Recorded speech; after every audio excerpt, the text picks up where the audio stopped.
তাহলে এইভাবে তাহলে তাহলে মারলেন কেন? তাহলে আমি মারতে চাইনি। তাহলে আমাকে খুব জ্বালা যন্ত্রণা দিত।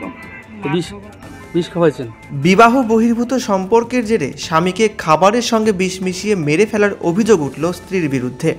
স্থানীয়দের দাবি, বিবাহ বহির্ভূত সম্পর্কের কারণেই স্বামীর সঙ্গে স্ত্রীর মাঝে মধ্যেই অশান্তি লেগে থাকত। এই অশান্তির জেরেই রাতে সবজিতে বিষ মিশিয়ে স্বামীকে খেতে দিয়েছিলেন স্ত্রী, এমনটাই অভিযোগ। আর সেই খাবার খাওয়ার পর থেকেই অসুস্থ হয়ে পড়েন ব্যক্তি। সকালে হাসপাতালে নিয়ে গেলে চিকিৎসকেরা ব্যক্তিকে মৃত বলে ঘোষণা করেন। এদিকে ঘটনার খবর পাওয়া মাত্রই মৃতের বাড়িতে ছুটে আসে পুলিশ, শুরু করেন তদন্ত।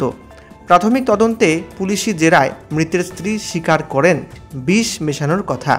ইতিমধ্যেই পুলিশ তাকে গ্রেপ্তার করেছে। পাশাপাশি বাড়ি থেকে উদ্ধার করা হয় খাবারের নমুনা, উদ্ধার হয়েছে বিষের শিশিও। মাথাভাঙায় ঘটল চাঞ্চল্যকর এই কাণ্ড। জানা গেল মৃতের নাম পিন্টু ওরাও। বছর 40-এর এই ব্যক্তি মাথাভাঙা পূর্ত দপ্তরে কর্মরত ছিলেন। মাথাভাঙা শহরের 5 নম্বর ওয়ার্ডে 2 সন্তান এবং স্ত্রীকে নিয়ে ভাড়া বাড়িতে থাকতেন পিন্টুবাবু। আর এর মধ্যেই ঘটল এমন কাণ্ড। তো এই দীর্ঘ 6-7 মাস হবে হয়তো আমার বাড়িতে ভাড়া থাকে। তো এখন ঘটনা হলো যে রাত্রেবেলায় নাকি বমি হচ্ছিল। তা রাত্রেবেলায় তো ওরা শুয়ে পড়ছে। তা আমি তো জানি না বমি হচ্ছে না কী হচ্ছে। যে সকালবেলায় আমাকে বললো যে এরকম, আমার বউকে ডাকতেছে যে কাকি উঠো তো, ওর তো হাত পা ঠান্ডা হয়ে যাচ্ছে, তো মনে কিছু হইলো নাকি।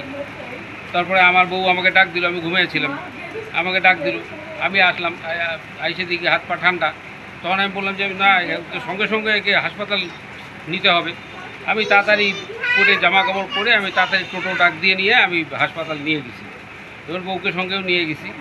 হাসপাতাল নিয়ে যাওয়ার পরে তো ডাক্তারবাবু দেখলো, দেখে ডাক্তারবাবু বললো যে তো নাই। আমার সন্দেহ এখন স্বামী স্ত্রীর ব্যাপার, তো আমি তো এটা বলতে পারি না ওদের মধ্যে কী ব্যাপার আছে না আছে। মানে আপনার বাড়িতে যদি ভাড়া থাকতো কোনো মাঝে মধ্যে কি ঝগড়াঝাটি হতো? ঝগড়াঝাটি না হইতোই, স্বামী স্ত্রীর ঝগড়াঝাটি তো হইতোই। তা এখন ঘটনা হচ্ছে ওদের কি নিয়ে কি হলো এরকম। তারপরে তো এই যে এখন শুনলাম নাকি পয়জন খাওয়া দিচ্ছে ওকে। বিষ খাওয়া। আপনার কি নাম? কালকে এটা কি এই বিষটা কোথা থেকে আনছিলেন? বিনয় দাস আমাকে দিয়ে গেছে। ওর বাড়ি হচ্ছে 12 ও কি হয় আপনার? বিনয় দাসটা কে? বিনয় দাসটা কে? বন্ধু। আপনার কি ওর সাথে প্রেমের সম্পর্ক আছে? হ্যাঁ।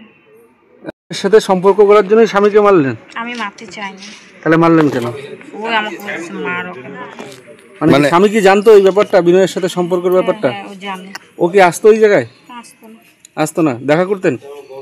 হ্যাঁ, করতো। কোথায় যেতেন দেখা করতে? 12 সাথে যায়। 12 আমাকে খুব জ্বালা যন্ত্রণা দিত। বাপ্পি মন্ডল। হ্যাঁ, বাপ্পি মন্ডল চাকরি করতো। কিসে? সার্ভিস। কি কোন ডিপার্টমেন্টে? পিডব্লিউডি। ওই যে মানে প্রেমিকের জন্যই আপনার স্বামীকে হত্যা করলেন এইভাবে? আমি হত্যা করতে চাইনি।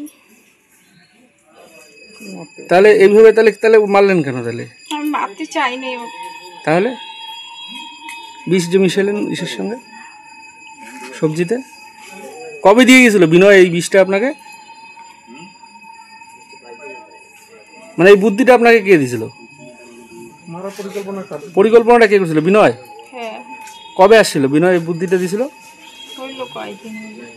ফোনে বলছিল না আসছিল না দেখা করছিলেন? ফোনে আসছিল, দেখা করে মাথা ভাঙা এসে দিয়ে গেছে ওষুধটা? হ্যাঁ।